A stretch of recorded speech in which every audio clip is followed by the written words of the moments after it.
let's talk about what's happening with farmers. In Arkansas, farming is a gigantic industry, particularly when it comes to soybeans. Now, look, I don't like soybean farming. Now, I say that as somebody who doesn't engage in the farming themselves, even though, you know, I've had family who's done farming. My grandfather who raised me, he grew up on a farm. But soybean fields are very visually boring. And I've driven through sunflower fields, wheat fields. I've driven through corn fields. I've driven through many types of fields. Soybeans are the most boring of all of the fields. Just ugh. Now, that's not to say soybeans aren't good or whatever, but that's just to say that if I was to be a farmer and I had to wake up every morning and look out my window and look at those fields, it would never be soy.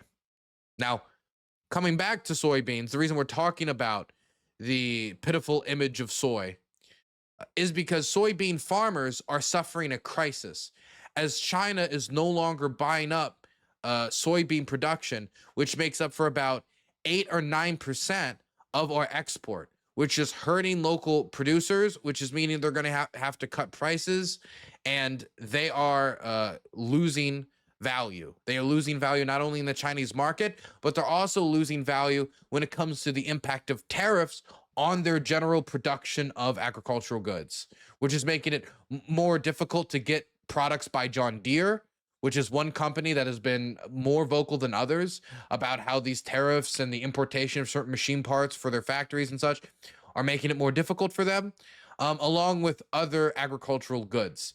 I'll start with ABC7 here as they talk to some locals and talk about the impact, but we also have some testimony from the farmers themselves that I want to listen to for the state that voted overwhelmingly for Trump.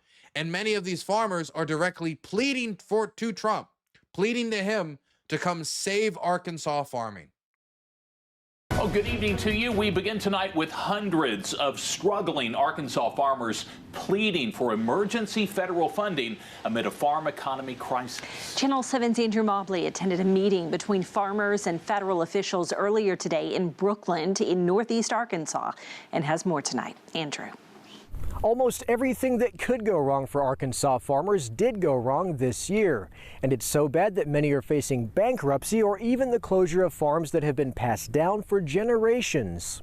A dismal global market and plunging commodity prices mean there's little to no hope of breaking even for many farmers, even as sky-high input costs rise because of inflation and now tariffs. Not to mention bad weather earlier in the year. This time last year, the rice price was about 40% higher than it is now. The inputs costs have gone up, so after a horrible year last year where most farmers in Arkansas Delta lost money, this year's going to be worse. Though President Trump's big, beautiful bill provided a much-needed update to safety net subsidies for farmers, they won't see those federal dollars until late next year, by which time some have projected that as many as 1/4 or even 1/3 of Arkansas farmers will face bankruptcy or be forced to leave the business amid the crisis the American ag economy is currently in. It's already taken its toll this year. I'm a sixth-generation farmer from Newport, and we made a decision to go out this year. In the spring. So my son will not be the 7th generation on our farm. 5 of my customers have committed suicide. That's how serious that this is. Today, Arkansas farmers gathered to share their struggles with staffers from the state's congressional delegation, pleading for Arkansas lawmakers on Capitol Hill and the governor to convince President Trump to provide emergency funding to help them make it to next year. We have to have ad hoc payments right now to make it through this year. If there's no emergency funding this year, there will be 1 out of 3 farmers will file bankruptcy. Their cries for help did not appear to fall on deaf ears. We're going to take your message, we're going to get it back to D.C., we're going to do everything we can to get you the help you need. Until the federal government steps in to save them, farmers have no one to turn to but God. Farmers, in my opinion, dear Lord, and it's only my opinion, are closer to thee than anyone else on this earth because we deal with your earth every day. Dear Lord, we're hurting, dear Lord. We can't help what's happened to us. It's hard not to be moved by the cries of the people who put food on your table. On your side, I'm Andrew Mobley.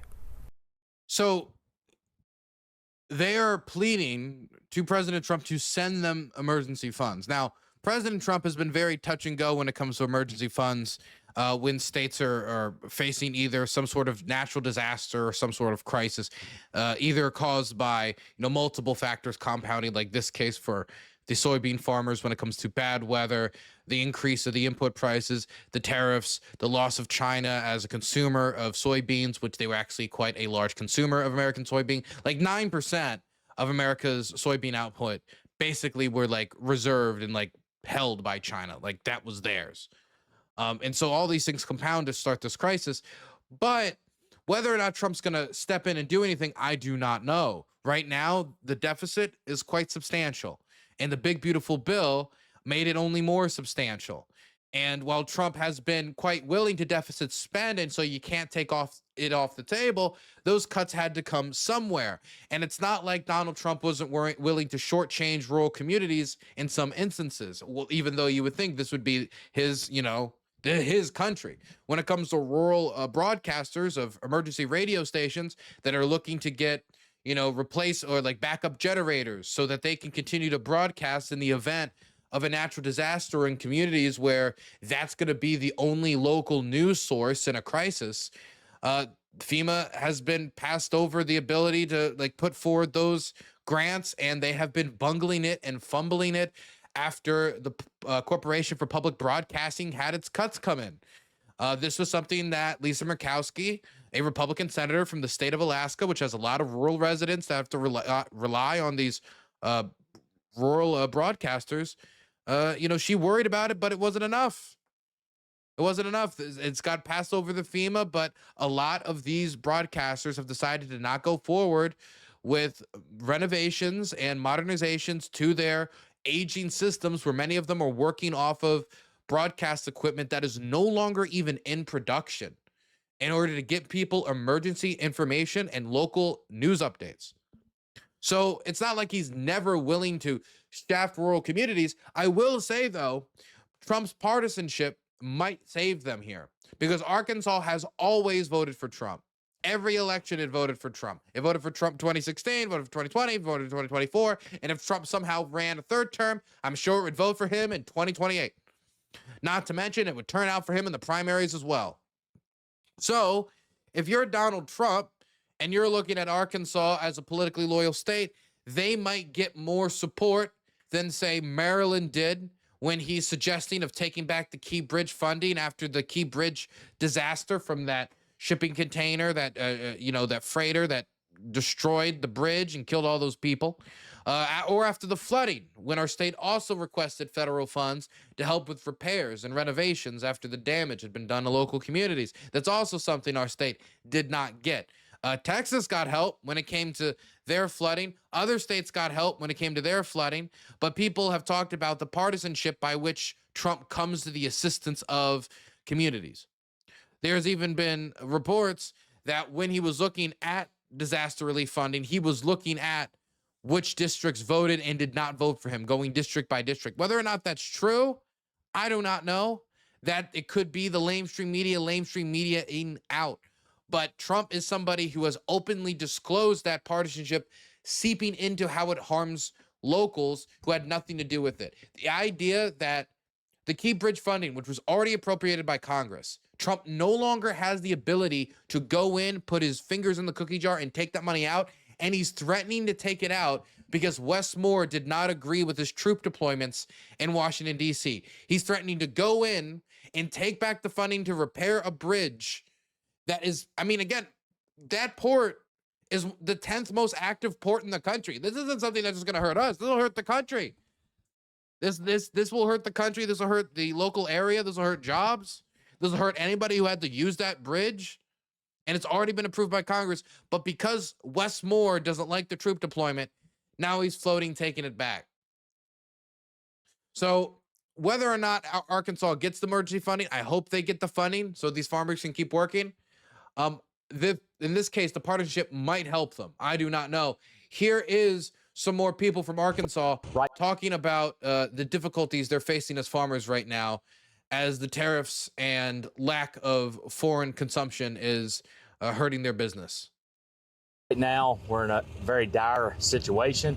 September's upon us, harvest is starting in the deep south, and we have 0 bushels of soybeans on the books to be sold to China for this current crop that's about to come out of the field. Historically, over the last 5 years, about a third of soybean sales to China would be booked. China amounts to 25% of our total U.S. soybean crop. So that would be 8 or 9% of the whole U.S. crop would normally be on the books with China right now, and we have 0. That is alarming. The farm economy as a whole is struggling. Inflation has caused our cost of production to rise drastically on every front. Commodity prices, in particular soybeans, are down about 50% from where they were 3 years ago. And our numbers are deeply in the red. And we send this letter to President Trump because we've been talking for months about needing to have sales in place, a deal in place, a phase 2 type agreement that has purchase commitments along with a level playing field on trade with no tariffs. And we haven't had anything happen, unfortunately. And our appeal to President Trump and his administration is make soybeans a priority in any trade negotiations that are taking place. Soybeans are the #1 agriculture export to China. And in the last trade war, it was 71% of the losses that we had as American farmers. And they're critical. Yeah, so if we look at, and we're going to divide. So I'll stay with grain and oilseeds because that's what I do day to day. But I just have to say one thing about livestock. For livestock folks, we're in good world for them right now. So I'd love to be able to have as good a world that they're having in GNO, but we just don't. And so there's just so many things, and it's really a supply story this year. When you think about across the globe, we haven't had a year where every country's almost on all 8 cylinders where we're getting full production. And that's where we are right now. It's also too a bit of a dichotomy in the US is that we're building corn stocks, but the world is not. Well, it's just the opposite in soybeans, where the world's building soy stocks and we're not. And so it's a very weird world, but the fact is we just have so much supply in the world, that's just going to keep prices, really on the defensive. Also, this is not the first time this has happened during the Trump administration. U.S. farm bankruptcy surged 24% during Trump's first term in office. This is from 2019, after he started a trade war during the first administration. So we had a taste of this before. We had an appetizer. Now we got the full course. Also, speaking about that tariff revenue that the Trump administration speaks about so much, the $200 billion that if the court decision from the appellate court is held up, will possibly have to be repaid back to the businesses. Of that revenue, Goldman Sachs says 86% of it was paid by American businesses and consumers. So that the vast majority of this is being paid by American corporations. So it's a corporation tax and a consumer tax. Bessett responded saying no. A new high. Hasbro says they're going to have to increase their prices. Goldman Sachs says 86% of the tariff revenue collected so far has been paid by American businesses and consumers. So just bottom line, Mr. Secretary, do you acknowledge that these tariffs are a tax on American consumers? No, I don't. Be careful. This one's testy. If you ask the wrong question, he might punch you in the face. Okay, be careful. Even though you have companies saying they are going to have to increase prices and. I do like the idea that Secretary Bessett at any moment is always just a hair's breadth away from just absolutely going berserk, flipping the table, just like, President Trump, notice me, please. My God, I still can't believe he almost got in a fist fight at the MAGA's executive bar because somebody told President Trump that he was not that good. He was bad. And you're going to go, I'm going to go prove to Trump I'm great. You're going to go physically dominate this person who's helping Trump weaponize the DOJ over at the MAGA bar. He had to be broken up by people who worked at the MAGA bar staff. My goodness. Could you imagine working at the MAGA bar, the chief executive, where you serve people like Rudy Giuliani? It was founded by like Donald Trump Jr. Could you imagine having to like escort a drunken Rudy Giuliani, these types of people back to their cars, give them their car seats, and make sure that Rudy Giuliani, after drinking, drives home? That'd be a very difficult job. That was a joke. That was a joke. No, my point, it would be a hell of a job, though. I could never do the service industry. Never could.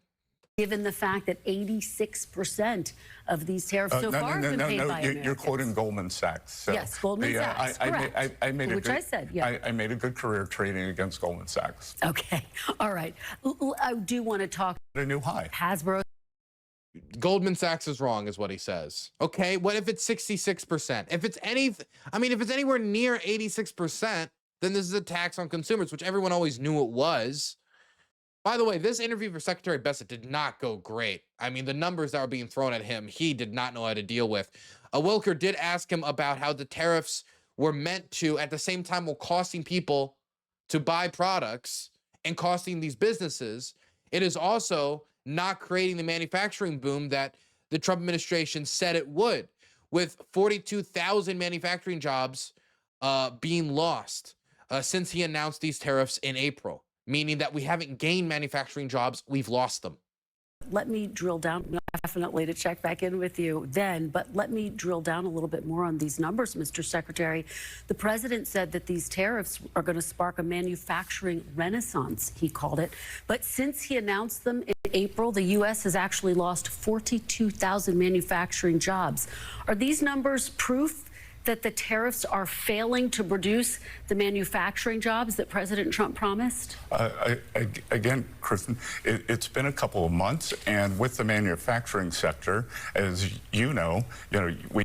By the way, it makes sense if you put tariffs on like certain parts you import into the United States for machines that work on American manufacturing is going to be more difficult. If you have a joint product venture where you have, for example, part of the stuff manufactured in Canada, part of it manufactured in the United States, even if that's American manufacturing, that business now is hurt and you might have to lay off staff. Like that type of stuff they did not account for when they were coming out with this huge wave of tariffs at the start, and people lost their jobs because of it. They didn't use a scalpel, they used a sledgehammer, and people were caught in the were caught by the chips and flying debris. We can't snap our fingers and have factories built. So what we're seeing is a record amount of investment intentions. We've seen a CapEx boom in the first half of the year, and I think that was actually held back. The One Big Beautiful Bill, which has full expensing for factories and equipment, was passed on July 4th. Many companies were holding back then. So we are going to see construction jobs and we're going to see manufacturing jobs. But Mr. Secretary, the economy did add nearly 500,000 manufacturing jobs under former President Biden. In this case, since April, again, you're actually losing manufacturing jobs. Is that problematic for your policy? Well, couple of things, Chris. We're going to get the revisions for last year next week, and there may be as big as an 800,000 job downward revision. Again, this would be the second downward revision, so I'm not sure what these people who collect the data have been doing. It's good. We need good data. Secondly, what we are seeing is the jobs that are being. It sucks how Trump going after the Bureau of Labor Statistics chief in the way he did, just almost instantaneously shattered most of the belief that I had in the numbers that we're going to be publishing, this administration being carried around by the administration. Look, I didn't have much trust in the administration itself, but there's certain like organizations that I trust to be able to at least give me numbers so I can have something to measure against. But they want to mess with the measuring tools too. Created are going to either native-born or legal Americans. Most of the jobs created under the Biden administration, they went to illegal aliens. By the way, unemployment among native-born Americans has gone up during the Trump administration. So not only are we now at a state where we have more unemployed people than open jobs, and we haven't had that since COVID. Like he's just wrong about the one group he's supposed to be like viciously defending. Native-born Americans. We fight for the one born here, not the immigrant, but their unemployment is up too. I mean, that's public. Well, and I think it's up compared to 2024 and 2023. That there would be a lot of debate over the fact that they went to illegal aliens, but let's keep moving. No. That's the fact. Okay, let's keep moving though, because No, it's a fact. It's a fact. It's a fact. By the way, when he was talking about these revisions of the 800,000, the way they're talking, it really sounds like they're trying to squeeze these organizations so they can juice the numbers.